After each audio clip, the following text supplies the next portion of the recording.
নাম শুনে থাকবেন হযরতে বেলাল, শুনেছেন? অত্যন্ত কষ্ট নির্যাতন উমাইয়ার কাছে, নিজের মুনিব উমাইয়া, এই ওনার কাছে যখন কাজ করতো উমাইয়ার কাছে হযরতে বেলাল অত্যন্ত কষ্ট। আল্লাহু আকবার। হযরতে বেলালকে এত কষ্ট দিয়েছিল যে বেলালের শেষ পর্যন্ত যে জবানে পড়তো আনতা আহাদুন লা ইলাহা ইল্লাল্লাহু মুহাম্মাদুর রাসূলুল্লাহ, সেই জবান থেকে জিহ্বাটাকে বের করে প্রেক বসিয়ে দিয়েছিল মিডিল অবস্থাতে।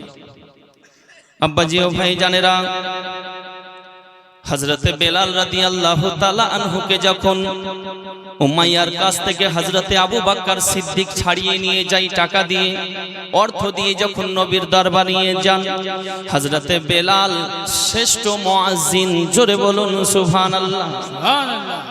হযরতে বেলাল রাদিয়াল্লাহু তাআলা আনহু আযান দিতেন এবং বেলালের আজানে সমস্ত সাহাবায়ে রাসূলগণরা আসতেন, নামাজ আদায় করতেন নবীর পেছনে। একদা এক সময় সাহাবায়ে কেরামগণ আলোচনা করতে আছে, একে অপরের সঙ্গে সমালোচনা করে হযরতে বেলালের জন্য, যে বেলাল আজান দেয় কিন্তু শুদ্ধ হয় না, বেলালের আজান মাখরাজ হয় না, কারণ আশহাদুর জায়গায় আসহাদু পড়ে, বড় সিনের জায়গায় ছোট সিন। আশহাদু আন্না মুহাম্মাদার রাসূলুল্লাহ,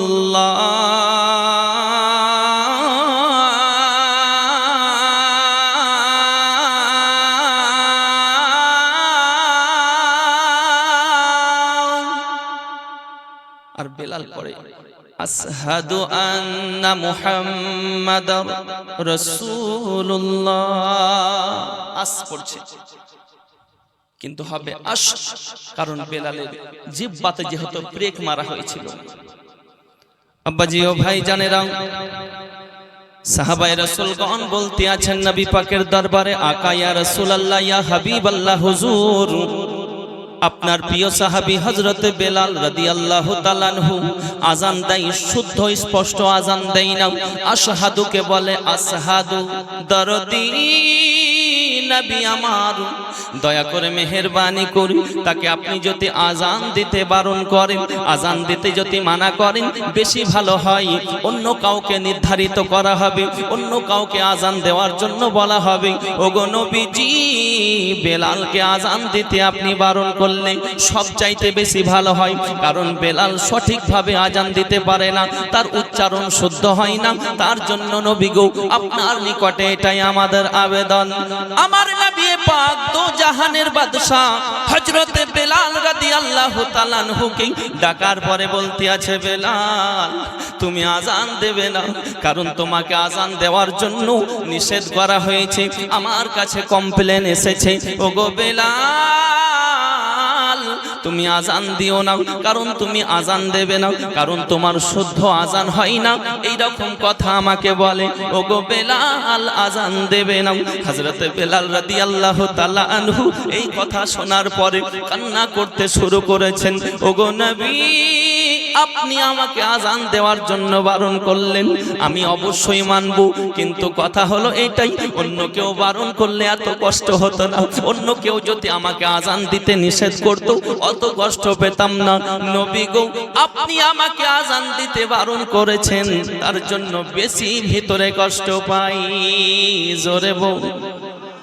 আব্বাজি ও ভাই জানেরাও, এই কথা যখন হলো, হযরতে বেলাল রাদিয়াল্লাহু তাআলা আনহু যখন আজান দেওয়া বন্ধ করলেন, আজান দেওয়ার জন্য জিনাকে নির্ধারিত করা হলো, জিনাকে সিলেক্ট করা হলো, জিনাকে নির্মাণ করা হলো।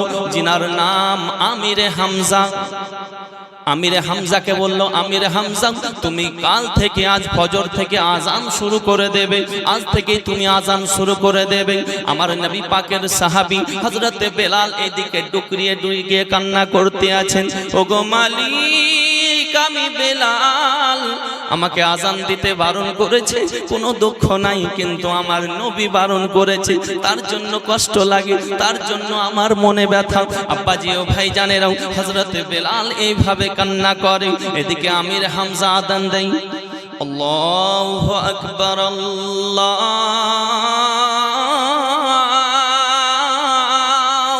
আকবার। সুন্দর আযান, আল্লাহু আল্লাহু আকবার আল্লাহু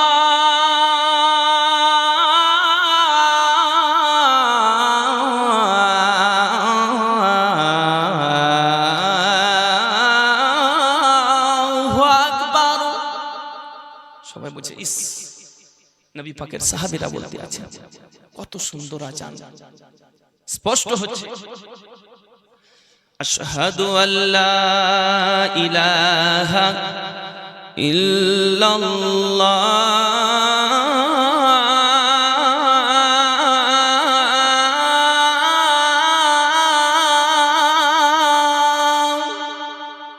আশহাদু বলছে, মাখরাজ সুন্দর। বেলাল তো বলতো আসহাদু, আর এই পড়ছে আশহাদু, খুব সুন্দর।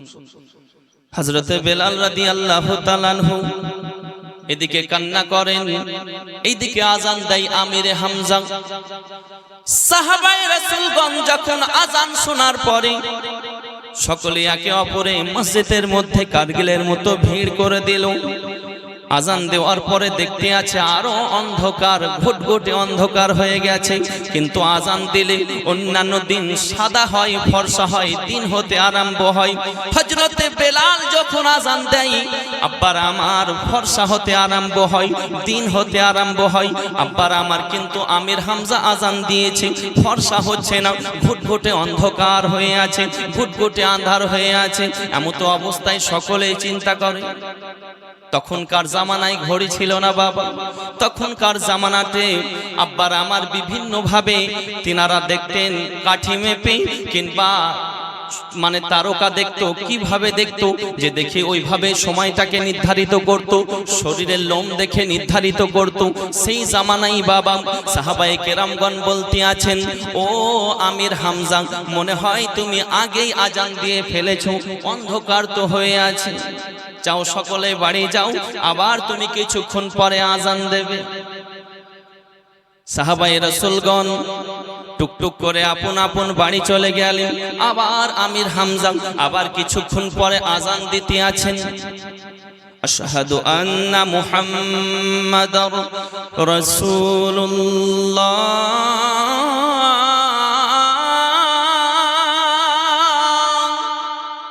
সুন্দর আজান। সাহাবায়ে কেরামগণ আজান শোনার পরে সকলে আবার চলে এলো। দেখতে আছে আজান দিয়েছে, তবুও ঘুটঘুটে অন্ধকার, আরো অন্ধকার বেড়ে গেছে। জোরে বলো। সকলেই চিন্তা করতে আছে কি ব্যাপার, অন্ধকার হতে আছে। আজান হলো কিন্তু দিন হচ্ছে না, ফর্সা হচ্ছে না, অন্ধকার হতে আছে। আমার আল্লাহ পাক বলতে আছে, জিবরিল তাড়াতাড়ি চলে যাও, আর থেকো না। আমার হাবিবকে গিয়ে খবর দাও, যতক্ষণ পর্যন্ত বেলাল আজান না দেবে আমি আল্লাহ দিন করব না, ঘুটঘুটে অন্ধকার রেখে দেব। সুবহানাল্লাহ। আমার আল্লাহ পাক হযরতে জিবরিল ফেরেশতাকে বললেন, তাড়াতাড়ি যাও, ওগো জিবরিল আর দেরি করো না, আমার হাবিবকে গিয়ে খবর দিয়ে দাও। হযরতে জিবরিল ফেরেশতা নবী পাকের দরবারে, আসসালাতু ওয়াসসালামু আলাইকা ইয়া রাসূলুল্লাহ, দরদি নবী আমার, আল্লাহ পাক পাঠিয়েছেন। নবী পাক বলতে আছেন, বলো জিবরিল কি বলতে চাও? জিবরিল ফেরেশতা বলে, দরদি, হযরতে বেলালের আজান আল্লাহ কবুল করেন, আল্লাহ পছন্দ করেছেন। সাহাবায়ে কেরামগণ এই কথা শুনেননি, নবী পাককে দিতে আছেন খবর, নবী পাক শুনতে আছেন। আমার নবী পাককে জিবরিল বলতে আছেন, ইয়া রাসূলুল্লাহ, বেলালের আজান প্রথম, দ্বিতীয়, তৃতীয়, চতুর্থ, তারপরে পঞ্চম, ষষ্ঠম, সপ্তম ফেরেশতা যত আসমানের মধ্যে প্রথম থেকে সপ্তভাগ আসমানের ফেরেশতারাও শ্রবণ করেন, আল্লাহ পাকও শ্রবণ করতে থাকেন। ওগো নবী পাক, বেলাল যতক্ষণ পর্যন্ত আজান না দেবে আল্লাহ রাব্বুল আলামিন সুহা করবে না, দিন করবে না, অন্ধকার রেখে দেবে। এই কথা যখন শুনেছেন আমার নবী পাক সাহাবায়ে কেরামগণদেরকে ডাক দিয়ে বলেন, ও সাহাবায়ে কেরামগণ, যতক্ষণ পর্যন্ত বেলাল না আজান দেবে সকাল হবে না, এই ঘুটঘুটে অন্ধকার থেকে যাবে। সাহাবায়ে কেরামগণ চিন্তায় পড়লেন, সকলে একে অপরের সঙ্গে আলোচনা, বেলাল কোথায়? বেলালকে তো পাওয়া যায় না। বেলালকে ডাক দেয়া হলো। বেলালকে যখন ডাক দেয়া হলো নবীর দরবারে, বেলাল, ইয়া রাসূলুল্লাহ, ইয়া হাবিবাল্লাহ হুজুর আমি বেলাল উপস্থিত হয়েছি, ওগো নবীজি আমি হাজির হয়েছি। নবী পাক বলতে আছেন বেলাল তুমি আজান দাও, আজান দাও, তোমার আজান আমার আল্লাহ কবুল করেছেন। জোরে বল সুবহানাল্লাহ সুবহানাল্লাহ। হযরতে বেলাল বলতে আছেন ইয়া রাসূলুল্লাহ ইয়া হাবিবাল্লাহ দরদি নবী আমার আমাকে আজান দিতে বলছেন। নবী গো অবশ্যই আজান দেব। আমার নবী পাক বলতে আছেন বেলাল আর থেকো না, তাড়াতাড়ি আজান দাও। কাবার ছাদের উপরে ওঠার পরে নবী পাক বলতে আছেন বেলাল দেরি করো না, তুমি আজান দাও, আজান দিতে থাকো। হযরতে বেলাল বলতে আছেন ইয়া রাসূলুল্লাহ ইয়া হাবিবাল্লাহ হুজুর আপনি আজান দেওয়ার জন্য বলেন, কিন্তু আজান আমি কোন দিকে মুখ করে দেব? বিভিন্ন জায়গায় আজান দিয়েছি, অন্যান্য দিন আজান দিয়েছি কাবাটাকে সামনে রেখে। ডাঙ্গালের মসজিদ থেকে আজান দেওয়া হয় পশ্চিম দিকে, আয়াসের মসজিদ থেকে আজান দেওয়া হয় পশ্চিম দিকে, আমভার মসজিদ থেকে আজান দেওয়া হয় পশ্চিম দিকে, রামপুরহাটের মসজিদ থেকে আজান দেওয়া হয় পশ্চিম দিকে। হযরতে বেলাল বলতে আছে ইয়া রাসূলুল্লাহ ইয়া হাবিবাল্লাহ হুজুর আমি অন্যান্য দিন আজান দিতাম কাবার দিকে মুখ করে, ওগো দরদি আজকে কাবা আমার পায়ের নিচে, কারণ কাবার ছাদের উপরে আমি বেলাল উঠেছি। ইয়া রাসূলুল্লাহ ইয়া হাবিবাল্লাহ হুজুর এখন কোন দিকে মুখ করে বেলাল আজান দেবে? আমার নবী পাক বলতে আছে বেলাল তুমি কি জানো না, তুমি কি জানো না এই কাবা হয়েছে একমাত্র তোমার নবীর ওসিলায়। জোরে বল এই কাবা হয়েছে একমাত্র তোমার নবীর ওসিলায়। তোমার নবীকে যদি না বানানো হতো এই কাবাও তৈরি হতো না, আসমান জমিন তৈরি করতেন না। আল্লাহ পাক হাদিসে কুদসির মধ্যে বলেছে লাউলা মুহাম্মাদ ওয়া উম্মাতুহু আমি মুহাম্মদ সাল্লাল্লাহু তাআলা আলাইহি ওয়াসাল্লাম এবং তিনার ফেরেশতা মণ্ডলীকে যদি না বানাইতাম লামা খালাকতুল জান্নাহ আমি আল্লাহ পাক জান্নাত বানাতাম না, ওয়ালাল লাইল রাত বানাতাম না, ওয়ালান নাহার দিন বানাতাম না, ওয়ালাল মালাইকা ফেরেশতা মণ্ডলী বানাতাম না, ওয়ালান নাহার আমি আল্লাহ পাক রাত বানাতাম না, ওয়ালাল মালাইকা ফেরেশতা মণ্ডলী বানাতাম না, ওয়ালান নার জাহান্নাম বানাতাম না। আমি আল্লাহ রাব্বুল আলামিন সমস্ত কিছু বানিয়েছি একমাত্র নবী পাকের ওসিলা।